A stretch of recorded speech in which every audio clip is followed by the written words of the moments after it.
हो रे, काहीतरी हल्ल्यासारखं वाटत आहे. काय करायचं?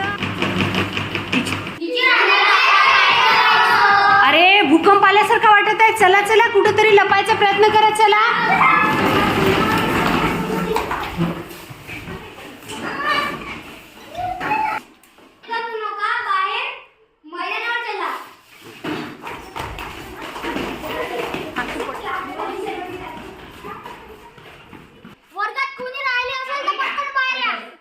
आल्यावर झाडाजवळ थांबायचं नाही. चला मैदानात.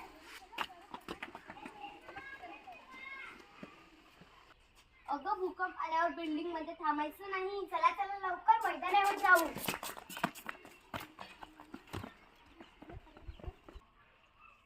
भूकंप आल्यावर लाईटाच्या खांबाजवळ लावू नका. खांबाच्या तारा तुटून आपल्या अंगावर पाहू शकतो. चला चला आपण मैदानात पडूया. चला चला आपण वर्गात जाऊ. कोणी पडलं आहेत का? कोणी लागलं आहेत का? चला आपण पाहू.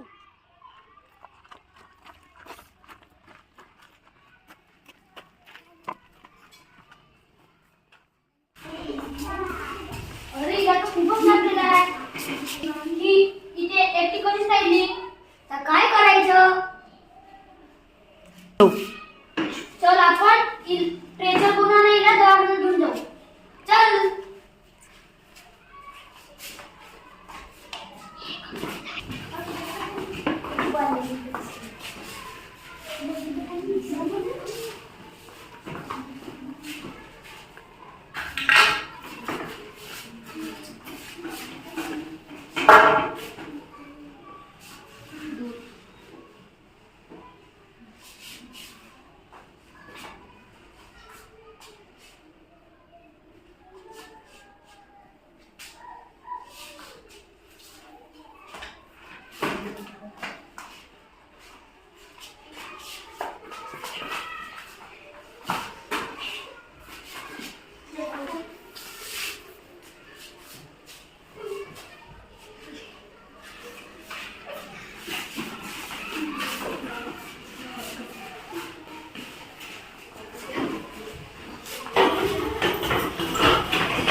मॅडम, हिला भूकंप आल्यामुळे खूप मोठी इजा झालेली आहे. हिचा उपचार करा.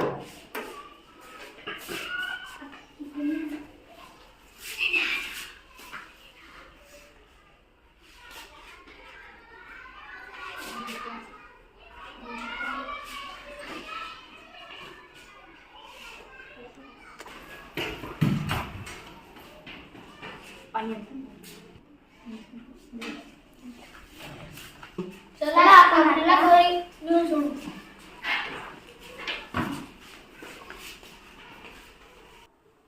बाळांनो, आता आपण भूकंप आल्यावर काय करायचे हे पाहिलं. पण भूकंप म्हणजे काय, कसा काय येतो हे तुम्हाला माहिती आहे का? नाही.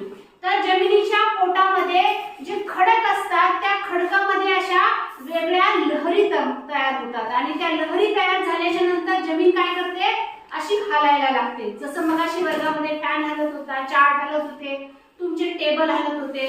बरोबर आहे?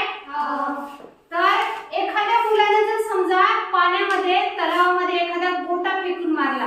गोटा फेकून मारल्यावर तुम्ही पाहिलाय का कधी? गोटा फेकून मारल्यावर पाण्यावर जसे तरंग आणि अशा लहरी निर्माण होतात, तसंच जमिनीच्या आतमध्ये खडकामध्ये सुद्धा लहरी निर्माण होतात आणि पाणी जसं असं हालतं, आपल्याला लहरी अशा बाजूला गेल्यासारख्या वाटतात, तसंच जमीन सुद्धा अशी थरथर कापायला लागते.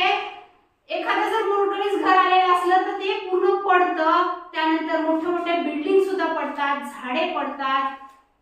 यालाच आपण काय म्हणतो? भूकंप आला असं म्हणतो. भूकंप आल्यावर काय करायचं आहे? घरामध्ये थांबायचं का? नाही. जर आपल्याला घरामधून बाहेर जाण्यासारखा चान्सच नसेल तर एखादा टेबलचा वगैरे आसरा घ्यायचा, टेबलच्या खाली थांबायचं. एखादा बॉक्स आहे, बॉक्सच्या खाली थांबायचं. झाडाजवळ झाडाच्या खाली थांबायचं का? नाही. झाडाच्या खाली थांबायचं नाही. लाईटच्या पुलाजवळ थांबायचं नाही. त्यानंतर एखाद्या बिल्डिंग मध्ये थांबायचं का? नाही. तर कुठं थांबायचं मग? मैदानावर. सगळ्यांनी मिळून काय करायचं? मैदानावर थांबायचं. आणि मैदानावर जाताना जास्त अशी घाई करायची का धावत पळत जायचं का? नाही. एकाएकानं धावत पळत जायचं. पण भूकंप जर आला एकदम अशी गर्दी नसली तर त्या गर्दीमध्ये सुद्धा लोक तुडून मारले जातात. तुडवल्यामुळे सुद्धा एखाद्याच्या जीवाला हानी होऊ शकते. आणि एखादाच जर समजा एखादा व्यक्ती जर त्या भूकंपाच्या त्या मलब्याच्या घराच्या खाली दबलेला आहे तर मग काय करण? आपण आताच त्याला दवाखान्यात नेलं, पण दवाखान्यात नेण्यासारखा नाहीये, तो दुसऱ्याला दिसत नाहीये दबलेला. तर काय करायचं? एखाद्या दबलेल्या व्यक्तीनं एखादा गोटा वगैरे खडा घ्यायचा आणि असं टुक टुक टुक टुक टुक टुक सारखं वाजवत राहायचं. वाजवल्यामुळे काय होईल? इथं कोणीतरी पडलेलं आहे, इथं कोणीतरी दबलेलं आहे, आजूबाजूला जाणाऱ्या लोकांच्या लक्षात येईल आणि तुम्हाला लवकरात लवकर मेडिकल हेल्प मिळेल. लवकरात लवकर तुम्हाला दवाखान्यात नेलं जाईल. बरोबर आहे?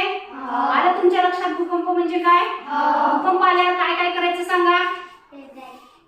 हा सांगा सांगा. एक एक जण सांगा. सांग. हा त्यांच्या लपायचं नाही. अरे टेबलच्या खाली लपायचं. बिल्डिंग मध्ये लपायचं नाही. झाडाच्या खाली लपायचं नाही. मोठ्या बॉक्सच्या खाली सर्वांनी मैदानावर जमा व्हायचो. तर भूकंप आल्याच्या नंतर टेबलच्या खाली लपायचं, एखाद्या बॉक्स वगैरे असेल त्याच्या खाली लपायचं, आडवळीच्या जागेमध्ये थांबायचं नाही, लाईटच्या पोल जवळ थांबायचं नाही. जर समजा तुम्ही लाईटच्या पोल जवळ थांबले तर लपलप खाल्ल्यामुळे ते लाईटच्या तारा सुद्धा तुमच्या अंगावर पडू शकतात. बिल्डिंग मध्ये कोणी थांबणार नाही. सगळ्यांनी कुठे थांबायचं आहे? आपल्याला नैसर्गिक आपत्ती पाहिलेली आहे.